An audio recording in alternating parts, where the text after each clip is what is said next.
नमस्कार दोस्तों, स्वागत है आप सभी का फिर से एक बार मेरे यूट्यूब चैनल कंपटीशन हब पर। मैं हूं राहुल सिंह। आपके प्यार और फीडबैक के लिए तहे दिल से बहुत बहुत धन्यवाद।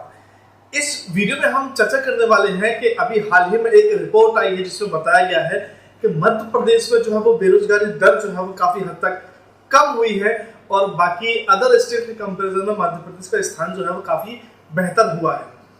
रिपोर्ट क्या आई है और वास्तविकता क्या है, इसी पर चर्चा हम इस वीडियो में करने वाले हैं।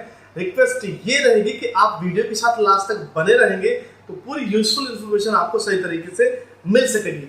और यदि आप चैनल फर्स्ट टाइम पे विजिट कर रहे हैं तो चैनल को सब्सक्राइब करना, वीडियो को लाइक करना और शेयर करना मत भूलिएगा, ताकि इस तरह के अपडेट्स, मध्य प्रदेश सरकार की भर्ती के एग्जाम्स के अपडेट, सेंट्रल की, स्टेट की गवर्नमेंट वैकेंसी की नोटिफिकेशन, इसके मटेरियल्स समय समय पे आपको मिलते रहे। चलिए शुरू करते हैं।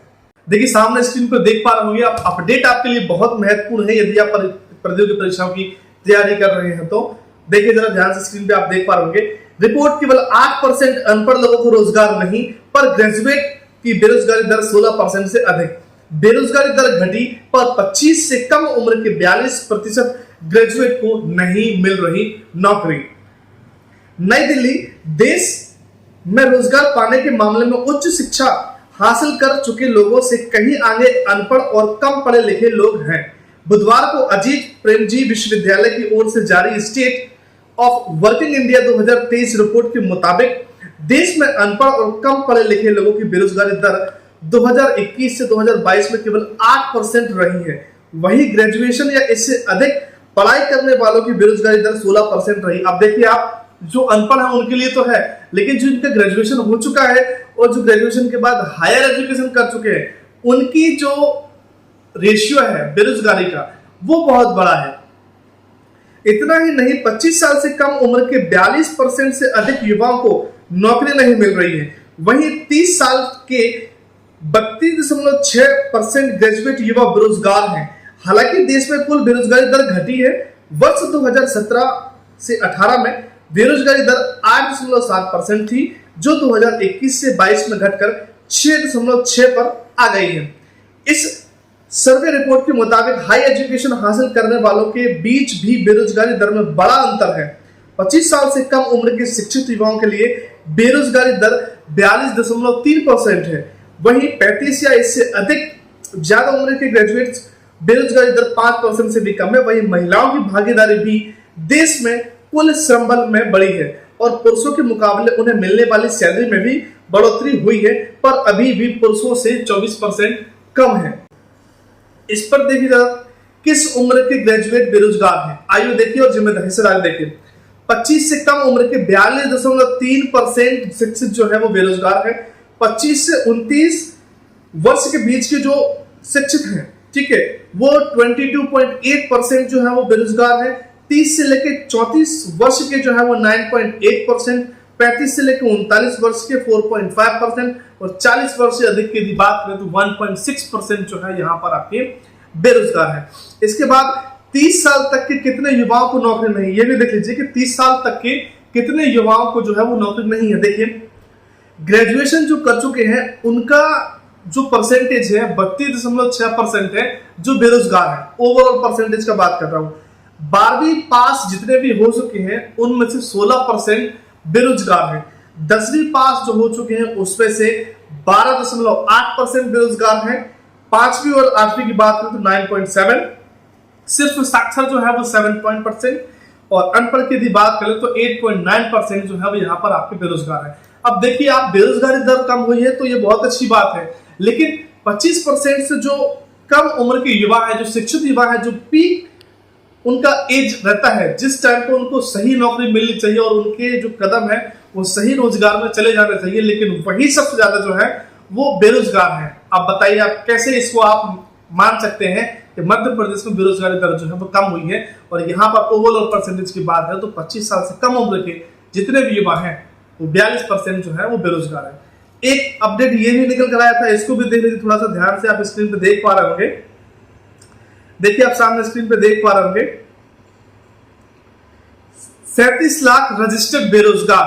हाल ही में खेल एवं युवा कल्याण मंत्री श्रीमती यशोधरा राजे सिंधिया ने विधानसभा में इस बात को स्वीकारा है कि प्रदेश के रोजगार कार्यालयों में रजिस्टर्ड 37,80,679 शिक्षित एवं 1,12,470 अशिक्षित बेरोजगार आवेदक रोजगार की बाट जोह रहे हैं।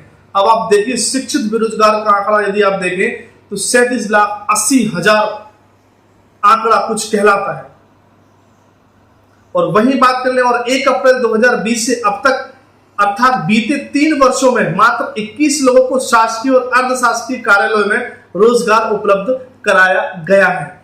20 से 24 साल के 34.76% युवाओं को काम नहीं मिल रहा। Centre for monitoring Indian economy सितंबर से दिसंबर 2022 की रिपोर्ट में खुलासा हुआ है कि मध्य प्रदेश में 2,50,97,000 लेबर फोर्स है, अर्थात काम करने वाले लोग हैं और लेबर पार्टिसिपेशन रेट 38.18% है। बेहद दुर्भाग्यपूर्ण बात यह है कि 15 से 19 वर्ष के 36.95% युवाओं को प्रदेश में काम नहीं मिल रहा है।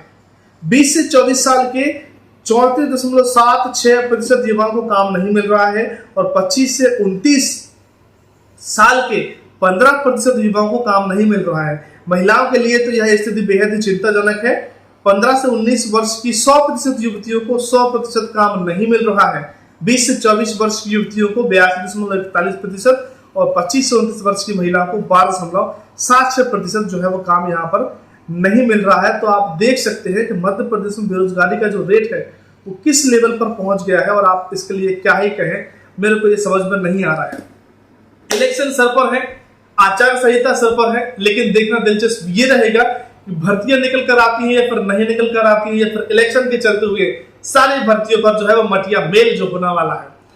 देखते हैं कि आगे क्या होता है। भर्तियों के पेंडिंग रिजल्ट आने के लिए कितना समय लेती है मध्य प्रदेश शासन, या फिर बात करें आपका ईएसबी या फिर बेरोजगार जो अपने एग्जाम दे चुके हैं एक उम्मीद लगाकर बैठे रहेंगे खास रिजल्ट आए और उनका भर्ती परीक्षा में चयन हो जाए। मध्य प्रदेश का युवा और शिक्षित युवा इस समय काफी मुसीबत का सामना कर रहा है, क्योंकि विधानसभा चुनाव के जो आपके सर पर चल रहे हैं उसके चलते हुए मध्य प्रदेश सरकार को केवल फ्री का बांटने के लिए बहुत इंटरेस्ट आ रहा है। मध्य प्रदेश में देखिए लाडली बहना चल रही है, लाडली बहना योजना चल रही है, उसके बाद बात करें तो लाडली बहना आवास योजना चल रही है और पता नहीं कौन कौन सी योजनाएं जो है वो चल रही है। आप शिक्षित युवाओं के लिए कुछ कीजिए।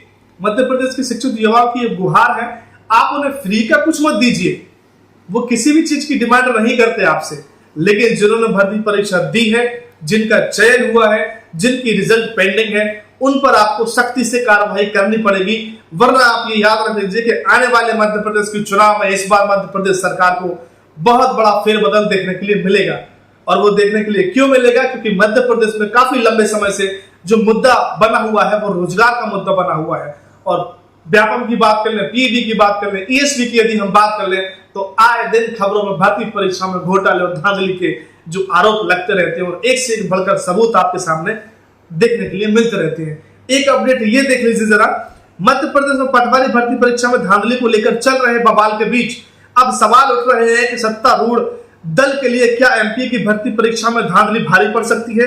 क्या युवाओं का गुस्सा बीजेपी की आगामी विधानसभा चुनाव में नुकसान पहुंचा सकता है? यह सवाल इसलिए उठ रहा है क्योंकि एमपी में युवा वोटरों की संख्या पिछले चुनाव के मुकाबले काफी बढ़ गई है और युवाओं के लिए बेरोजगारी और नौकरी हमेशा से ही सबसे अहम मुद्दा होता है। करीब 5.50 करोड़ युवाओं की संख्या। मध्य प्रदेश में युवा वोटरों की संख्या पर नजर डालें तो साफ हो जाएगा कि सत्तारूढ़ दल के लिए भर्ती परीक्षा में धांधली और बेरोजगारी का दंश झेल रहे युवाओं का गुस्सा कितना भारी पड़ सकता है। मध्य प्रदेश निर्वाचन आयोग के मुताबिक साल 2018 विधानसभा चुनाव में मतदाताओं की संख्या 5 करोड़ 7 लाख थी, जो 2023 तक बढ़कर करीब 5 करोड़ 40 लाख 90 हजार हो गई है। आप समझ सकते हैं कि क्या उलटफेर हो सकता है यदि शिक्षित बेरोजगारों के साथ आपने बेईमानी की। तो पहली बार चुनाव में वोट डालने वाले 21 साल तक के युवा वोटरों की संख्या करीब 30 लाख है। वहीं 18 से 40 साल तक के युवाओं की बात करें तो उनकी संख्या करीब 2 करोड़ 80 लाख है। इनमें से लाखों युवा बेरोजगार हैं जो नौकरी की तलाश कर रहे हैं। लिहाजा भर्ती परीक्षा में धांधली और बेरोजगारी इसके लिए इस साल विधानसभा चुनाव में एक बड़ा मुद्दा बन सकता है और इसका परिणाम बहुत ही दिलचस्प आपको देखने के लिए मिलेगा।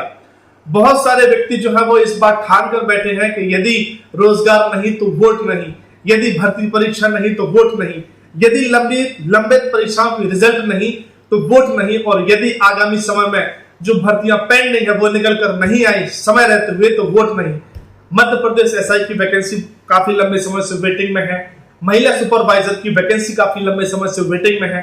समझ में नहीं आ रहा है सरकार क्या कर रही है, लेकिन एक चीज याद रखे कि मध्य प्रदेश सरकार यदि युवाओं को हल्के में ले रही है तो ये उसकी बहुत बड़ी भूल होगी, और यदि समय रहते हुए कोई उचित कदम शिक्षित युवाओं के लिए रिजल्ट के लेकर, भर्ती को लेकर और लंबित परीक्षा परिणाम को लेकर नहीं उठाए गए, या फिर उनके लिए कुछ अच्छी खबर निकल कर नहीं आई, तो आने वाले समय में आपके लिए बहुत बड़ा उलटफेर मध्य प्रदेश सरकार में, शासन में, प्रशासन में देखने के लिए आपको मिलेगा।